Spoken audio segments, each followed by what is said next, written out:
I even have to think about it. Yeah. Paul again voted against the budget, and as a budget committee member. And I guess we're ready for the tape, so we'll go to that. A lot of candidates out there talking about change. So what we thought we'd do is really talk serious about change, and maybe who's endorsing the candidates who say they represent change. Our first thing we thought we'd do is talk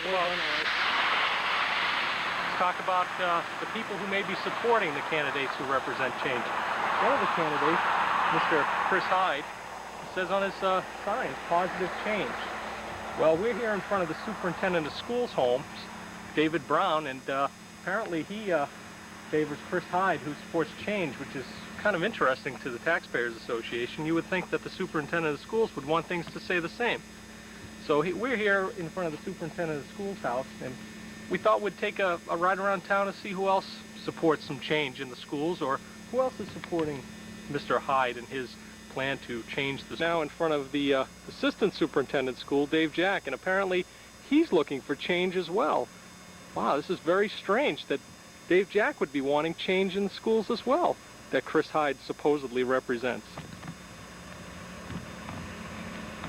Back again, now we're in the front of the home of Grace Reisdorf, former Friends of Education chairman and current school board member, and she apparently too wants change.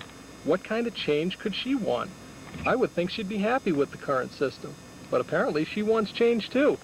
We'll have to find out. And we've made it full circle, and we're back in front of Dave Brown's house, who has a sign for a candidate who wants change. And as we've gone around town and looked around, and we've gone to Dave Jack's house, and assistant superintendent, and he wants change, and Grace Reisdorf, former Friends of Education member, she wants change too. And we're just wondering what kind of change they want. And we've come up with what kind of change we think that they want. You see, last year they took all the dollars out of your pockets. This year they're going to take the rest of the change out of your pocket. That's the kind of change they want.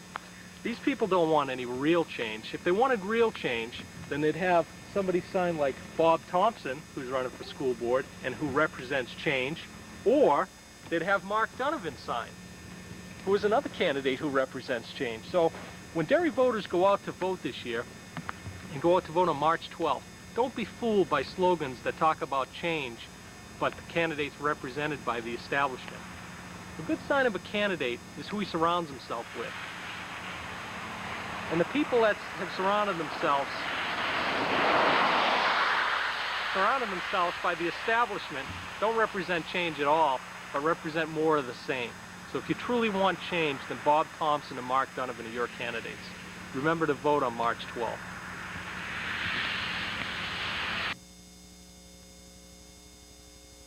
I didn't ruffle any feathers there, but well, we just wanted to point out the fact that if you truly represent change, then you're certainly not one of the establishment. And we think that Bob Thompson and Mark Donovan are two candidates who represent change, and we support them wholeheartedly for change. Well, Jim, with Chris Hyde's supporters, aren't those the people in a position to provide change right now? Well, I think they are. Well, if they're looking for change, what kind of change are they looking for, and why haven't we seen it? We've basically seen no change in the way the school department's been run since I've been in Derry. No. Chris Hyde shares the school board's views on Senate Bill 2 on the Budget Committee. Right.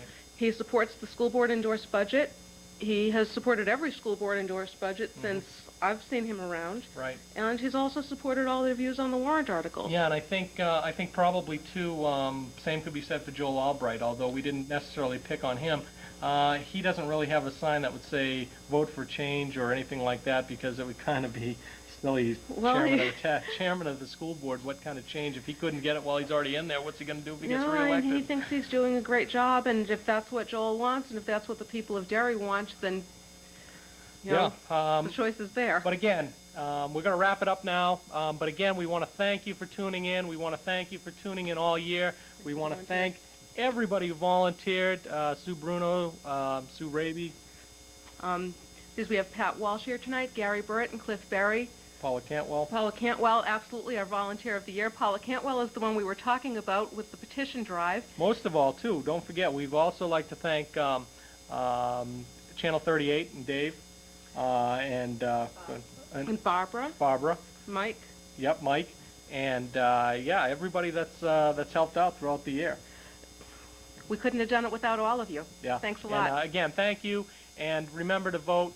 And if you need a voter guide for fiscally conservative candidates, call a taxpayer host hotline or call one of the candidates, and they can probably help you out.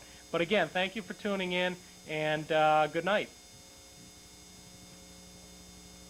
Yesterday's performance by Jack Kemp, whether he can salvage a vice presidential position. Yeah.